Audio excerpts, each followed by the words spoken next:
जय हिंद साथियों, स्वागत है आपका अपने YouTube channel vertex study life में। आशा करते हैं आप सब अपनी पढ़ाई समय के साथ कर रहे होंगे।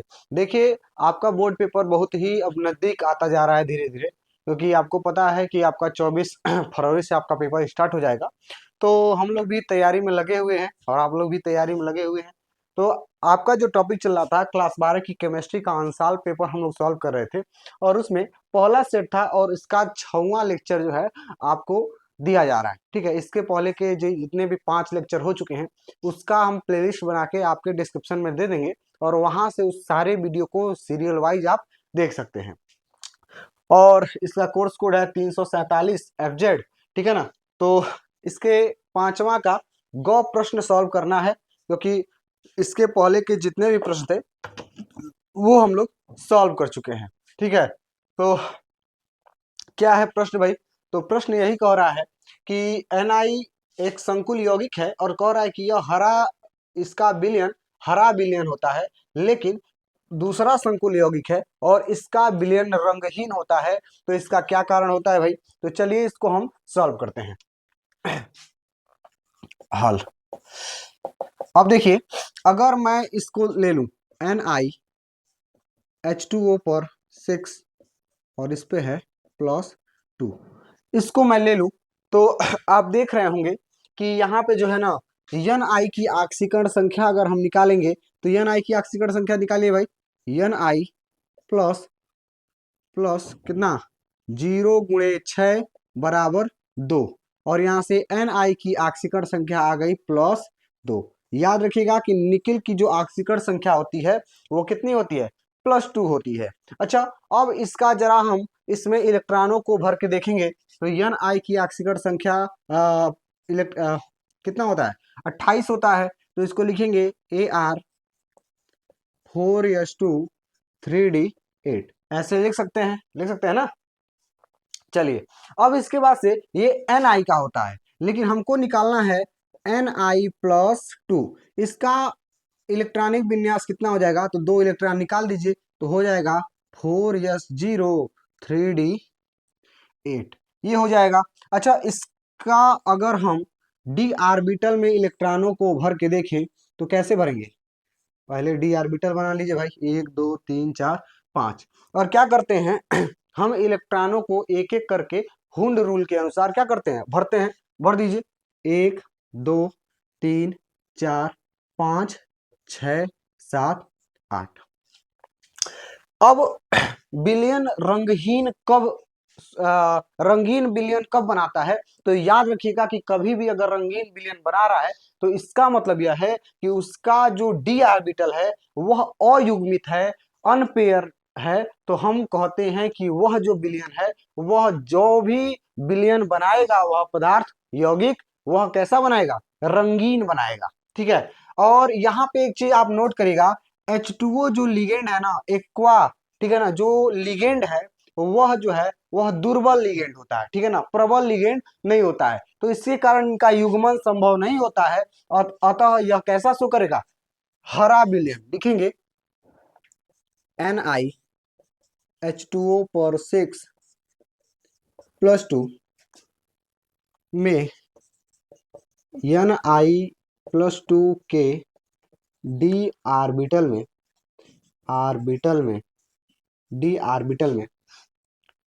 अयुग्मित इलेक्ट्रॉन होते हैं तथा H2O दुर्बल लिगेंड होने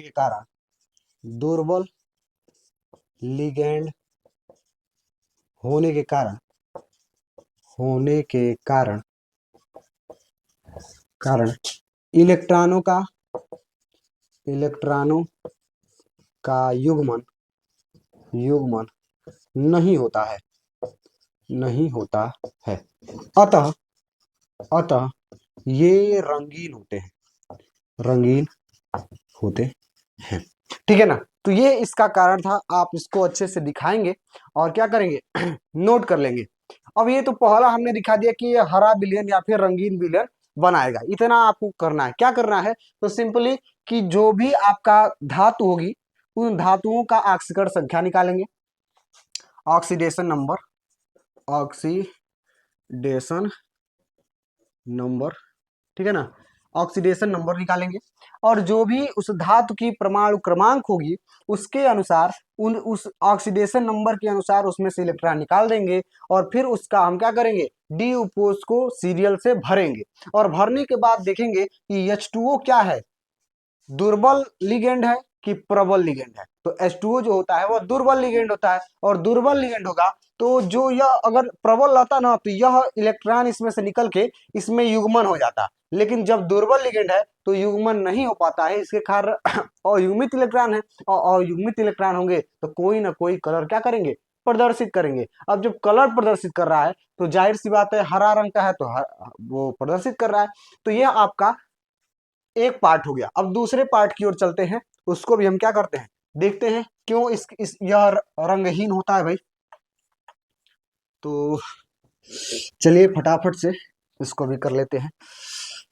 लिखेंगे NiCN पे 4 और ये है -2। अब इसकी ऑक्सीकरण संख्या निकालेंगे ना Ni का, तो वह भी इसकी ऑक्सीकरण संख्या हो जाएगी +2, यही होगा ना, ऑक्सीकरण ऑक्सीडेशन नंबर। अच्छा कैसे होगा, तो यह भी याद रखिएगा कि ये कैसे होगा। तो निकाल दे लीजिए भाई, Ni और Cn पे होता है -1 का चार्ज इंटू 4, और इस पे चार्ज कितने का है, -2 का। यहां से Ni का मान निकालेंगे तो -4 बराबर -2, माइनस इधर जाएगा तो Ni बराबर हो जाएगा -2 + 4, और Ni का मान यहां से आ जाएगा +2। ठीक है, तो ये ऐसे भी नोट कर सकते हैं, लेकिन मैं यह मानता हूँ कि आप लोग अब तैयारी में जुट गए होंगे। ठीक है, तो ये सब आपके लिए आसान है, कुछ भी नहीं है इसमें। ठीक है, तो ये सीधे हमने लिख दिया Ni की ऑक्सीकरण संख्या +2।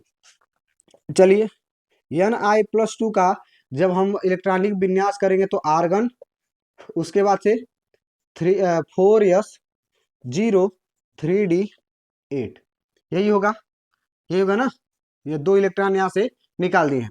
अच्छा इसका डी उपकोष बनाइए तो जरा, डी उपकोष 1 2 3 4 5, इसको थोड़ा छोटा कर लेते हैं। डी उपकोष जब बनाएंगे तो इसमें इलेक्ट्रॉन भरिए 1 2 3 4 5 6 7 8। अच्छा इसमें भी तो अयुग्मित इलेक्ट्रॉन मिल रहा है ना, अयुग्मित इलेक्ट्रॉन इसमें भी मिल रहा है, पर क्या होगा ना कि अयुग्मित इलेक्ट्रॉन होने के कारण ये तो रंगीन बनाना चाहिए लेकिन रंगहीन होता है, तो इसका कारण यही है। तो रंगीन होने का जो कारण है वह कुछ भी नहीं, सिर्फ और सिर्फ इसका साधारण सा कारण है कि जो Cn होता है वह Cn प्रबल प्रबल लिगेंड होने के कारण, लिगेंड होने के कारण क्या होगा कि प्रबल लिगेंड होगा तो इस इलेक्ट्रॉन का युग्मन हो जाएगा, कहेंगे कारण इलेक्ट्रॉनों का युग्मन युग्मन संभव होता है, संभव होता है। अच्छा इलेक्ट्रॉनों का युग्मन होगा यानी एक इलेक्ट्रॉन इसमें से आके और इसमें इसका युग्म बना लेगा। चलिए बना दीजिए 1 2 3 4 5, 1 2 3 4 5 6 7 8, यह इलेक्ट्रॉन यहां से निकला और इसका युग्मन हो गया। यानी इस यौगिक में जो डी ऑर्बिटल होते हैं केंद्रीय धातु परमाणु के, वह सभी के सभी युग्मित होते हैं, और जब युग्मित होगा तो इसमें डी ट्रांजिशन जो होता है, वो डी जो संक्रमण होता है वह संभव नहीं होता है, जिसके कारण यह जो है कैसा शो करेगा, रंगहीन। लिखेंगे इसमें इसमें डी उपकोष में अयुग्मित इलेक्ट्रॉन न होने के कारण यह रंगहीन होता है। ठीक है ना, तो यह साधारण सा था, तो इसको आप लोग ऐसे लिख सकते हैं। और फिर मैं इसे मिटा रहा हूं और मिटाने के बाद अगले क्वेश्चन को नोट करता हूं। ठीक है ना,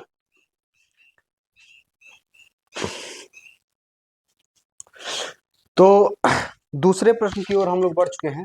दूसरा प्रश्न क्या था, तो दूसरा प्रश्न यह था, प्रश्न है CrNH3 6 और इस पे +3 अनुचुंबकीय है, जबकि एक और लिगेंड उपसहसंयोजन यौगिक दिया है और कह रहा है कि प्रतिचुंबकीय है। तो इसका क्या कारण होगा? तो देखिएगा, ये मोस्ट इंपॉर्टेंट क्वेश्चन है, ऐसा प्रश्न भी आपको मिलेगा।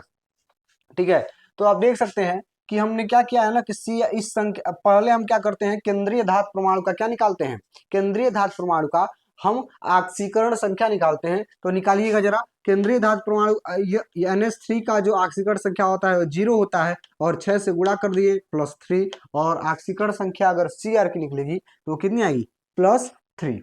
अब देखिए, क्रोमियम का जो भी परमाणु क्रमांक होता है वो 24 होता है, उसको लिख सकते हैं Ar4s2 3d4।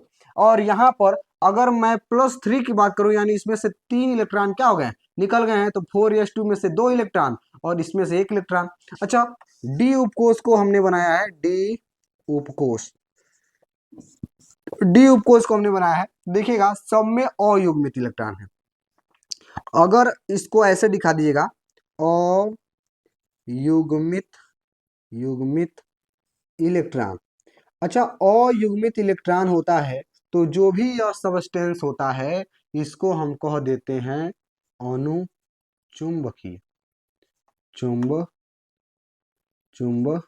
ठीक है ना, यानी ये जो सब्सटेंस है, ये जो यौगिक है वो क्या है, अनुचुंबकीय है। ठीक है, ठीक। अब आगे बढ़िए, NiCN, अभी पीछे हम लोग इसका डी उपकोष हम लोग भरे थे, तो आप लोगों ने देखा था कि यह जो सीएन था ना, यह सीएन प्रबल लिगेंड होता है, और प्रबल लिगेंड होने के कारण यह जो अयुग्मित इलेक्ट्रॉन है इनका युग्मन हो जाता है, और इसमें अयुग्मित इलेक्ट्रॉन नहीं मिलते हैं। और अयुग्मित इलेक्ट्रॉन नहीं मिलेगा तो कह देंगे यह प्रतिचुंबकीय है, चुंबकीय है। तो ये था आपके सामने। फिर अगले प्रश्न की ओर बढ़ते हैं। ठीक है ना, तो फटाफट से हम क्वेश्चन को लिख लेते हैं, उसके बाद से आपको फटाफट से समझा देते हैं।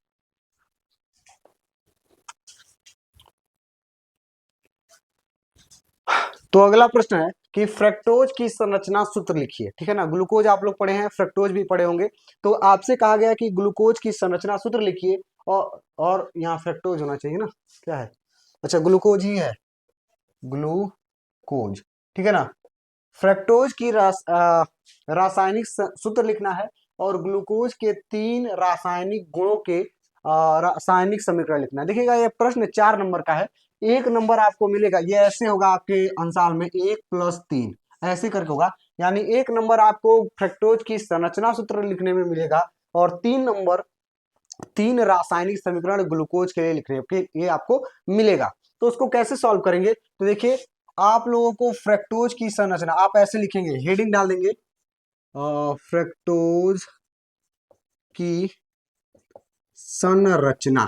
ठीक है ना, फ्रक्टोज की क्या संरचना होती है, आप उसको क्या करेंगे, लिखेंगे। फ्रक्टोज की क्या संरचना होती है भाई, तो याद रखिएगा, फ्रक्टोज की जो फार्मूला होता है C6H12O6। ग्लूकोज का जो सूत्र होता है वही फ्रक्टोज का भी सूत्र होता है, लेकिन संरचना इन दोनों की अलग अलग होती है। क्या क्या अलग होती है, तो आप कार्बन देख लीजिए क्या है, तो उतने कार्बन लिख दीजिए, 1 2 3 4 5 और 6।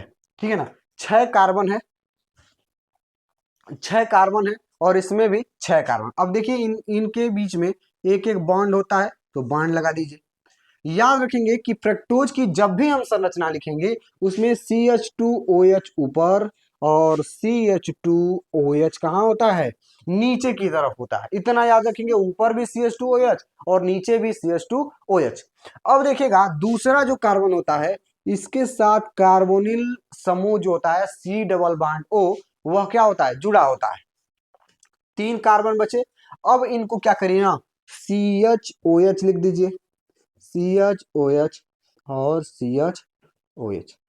यह एक सूत्र हो गया। ठीक है ना, यह एक इस फ्रक्टोज की संरचना सूत्र हो गई, यह एक सूत्र हो गया। ठीक है ना, इसको भी लिख सकते हैं आप।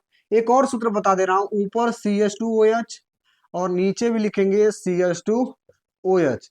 एक कार्बन के साथ डबल बॉन्ड ऑक्सीजन जुड़ा हुआ है, और देखिएगा कितने CHOH, कितने 1 2 3, तो लिख सकते हैं CHOH पे पावर 3, और कुछ ऐसी भी इसकी संरचना आप लिख सकते हैं। आपको जो मन करे वो वाली संरचना याद रखेंगे, और यह अगर इतना आप लिखते हैं तो आपको कितने नंबर मिलेगा? 1 नंबर मिलेगा। अभी 3 नंबर किसमें मिलेगा? तो ग्लूकोज की 3 रासायनिक गुणों के बारे में अगर आप लिखते हैं तो आपको मिलेगा। तो पहले मैं उसको नोट कर देता हूं कि आपका समय बचे और मेरा भी समय बचे, और फटाक से हम लोग इसको पढ़ के अगले सेट की ओर बढ़े, ठीक है ना। तो फटाक से मैं नोट करता हूं। तो आपके सामने ग्लूकोज के रासायनिक गुणों की हमने 2 अभिक्रियाएं लिखी हैं। चूंकि बोर्ड छोटा है तो इसके लिए 3 अभिक्रियाएं नहीं आ पाएंगी, इसके बाद मैं लिख दूंगा। पहली अभिक्रिया क्या है? तो हाइड्रोजन साइनाइड से अभिक्रिया। देखिएगा, हाइड्रोजन साइनाइड से इसकी क्या कराते हैं? अभिक्रिया कराते हैं। तो ग्लूकोज है, ग्लूकोज जब हाइड्रोजन साइनाइड से क्रिया करेगा तो ग्लूकोज साइनोहाइड्रीन का निर्माण करता है, ग्लूकोज साइनोहाइड्रीन बनाता है। अब देखिए कैसे बनाता है, तो इसको हम लिख सकते हैं C+O और H, ऐसे लिख सकते हैं। इसको हम लिख सकते हैं H प्लस और Cn माइनस, और जब यह बांड टूटेगा तो आपको पता है O पर माइनस चार्ज और इस पे प्लस का चार्ज, तो यह जो प्लस वाला है वह माइनस के साथ योग कर लेगा, और Cn किससे योग करेगा? इस C से सीधे अटैक करेगा, तो बनाएगा, देखिएगा OH से क्रिया करके OH बना लेता है, और ये Cn है और इधर एक H देखिए छूट गया है, तो उसको क्या कर लेंगे? नोट कर लेंगे। यह है ग्लूकोज साइनोहाइड्रीन, ठीक है ना। ये बहुत ही आसान, आप लोग ग्लूकोज वाला चैप्टर पढ़े होंगे तो बहुत ही आसान तरीके से आपको बताया गया होगा। दूसरी अभिक्रिया क्या है?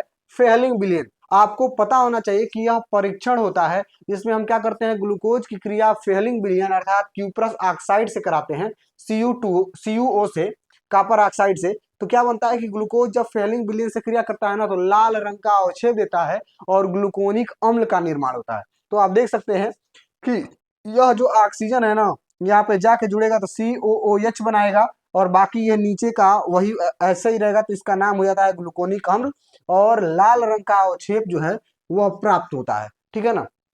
तो ये 2 अभिक्रियाएं हो गई। एक अभिक्रिया और लिखते हैं और आपको समझाते हैं, ठीक है ना। तो तीसरा रिएक्शन है कि ब्रोमीन जल के साथ ऑक्सीकरण। ब्रोमीन जल क्या होता है? ब्रोमीन जल या ब्रोमीन को जल में घोला गया है, और वह जब क्रिया करता है तो ग्लूकोज का ऑक्सीकरण होता है, अर्थात इस ग्लूकोज में ऑक्सीजन जुड़ता है, तो यह जब जुड़ेगा तो यह बना लेगा COOH, CHOH पर 4 और CH2OH, इसका नाम है ग्लूकोनिक अम्ल। ये 3 रिएक्शन अगर आप लिखते हैं तो आपको 3 नंबर मिलेगा, और बहुत ही आसानी से कम एक पेज में 4 नंबर आप ले सकते हैं, क्योंकि इसमें कहा है कि केवल क्या लिखिए? रासायनिक समीकरण लिखिए, ठीक है ना। इसके बारे में कुछ अधिक नहीं लिखना है। रासायनिक समीकरण बोलेगा तो रासायनिक समीकरण लिखेंगे, और अगर कहेगा कि इस पर टिप्पणी लिखिए तो हम टिप्पणी लिखेंगे। तो अगले प्रश्न की ओर हम बढ़ते हैं। इसको आप अगर चाहें तो नोट कर सकते हैं, नोट कर लीजिएगा, और फिर आगे हम पढ़ते हैं।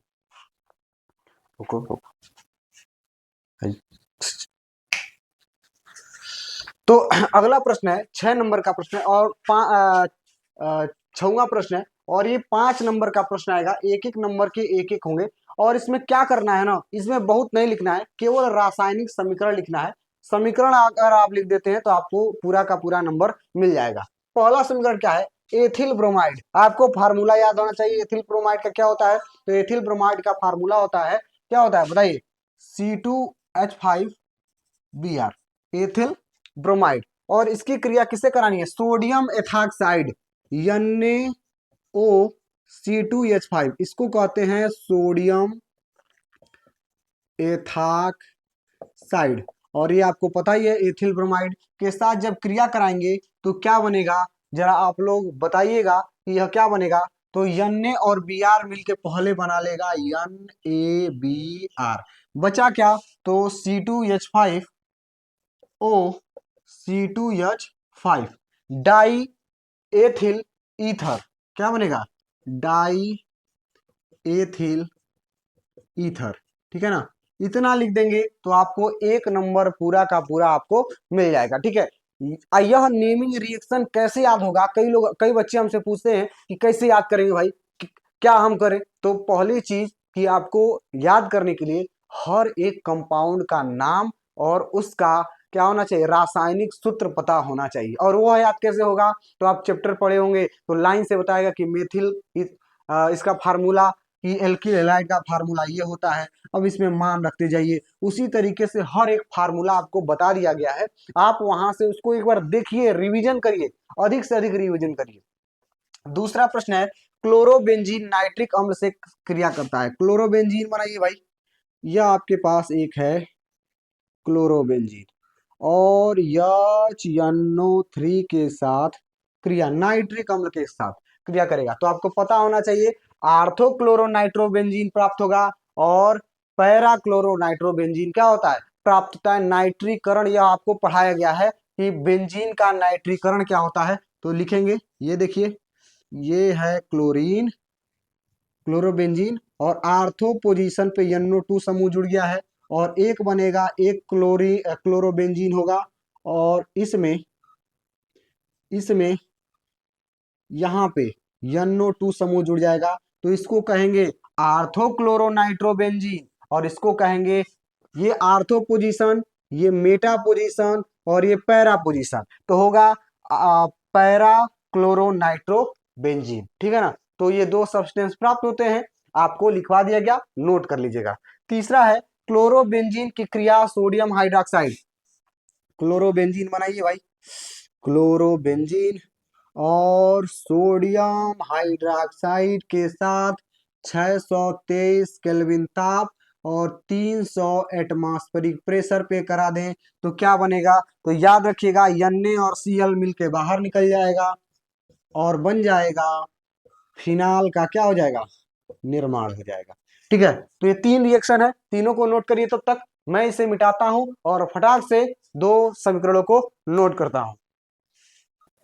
तो जो प्रश्न है हमने लिख लिया है चौथा और पांचवा दो प्रश्न आपका बचा हुआ था, उसको भी भाई आज सॉल्व कर लेते हैं कि क्लोरोबेंजीन जब सल्फ्यूरिक अम्ल के साथ क्रिया करता है तो क्या बनता है। क्लोरोबेंजीन आप देखिए, जो लाइन से कह रहा है ना उसको पहले लिखिए, क्या कह रहा है, क्लोरोबेंजीन लिख दीजिए भाई, क्लोरोबेंजीन का फार्मूला Cl, और सल्फ्यूरिक अम्ल H2SO4, इसके साथ जब इसकी क्रिया होगी ना तो आप सल्फोनीकरण पढ़े होंगे कि बेंजीन का जब सल्फोनीकरण कराया जाता है क्लोरोबेंजीन का तो क्या बनता है, आरोप आर्थो पर सल्फोनिक अम्ल जुड़ता है और पैरा पे सल्फोनिक अम्ल का मतलब SO3H, इसको कहते हैं सल्फोनिक। ठीक है ना, तो ये जुड़ जाएगा, जुड़ेगा तो देखिए ये क्लोरीन, दो क्लोरोबेंजीन बना लीजिए पहले।